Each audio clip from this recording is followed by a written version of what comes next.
cậu hội mỹ ấy đâm nhô bị bé ấy cậu hội mẹ ấy đâm ai nhô bị rơi ở đi nàng đã ấy bị đi nhô lý thua ta được nơ mơ cầu lẽ nơ mơ nhà cầu được mơ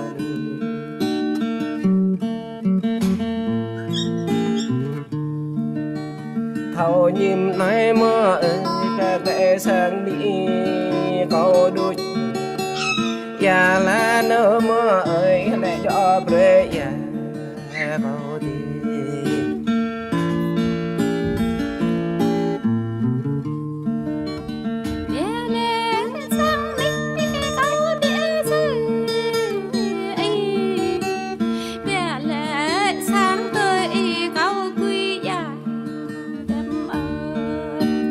giờ miền nơi tang chế rơi là cành nơ mơ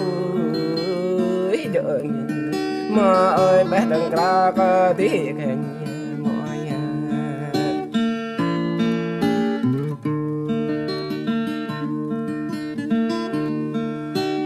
nuôi nhím mó ấy nuôi ô lá ấy mẹ làng du nô ấy ấy đâm đi đẻ cậu chịu những mơ ơi đừng đi nữa có bị cha ôm nắng lá mơ ơi qua câu biết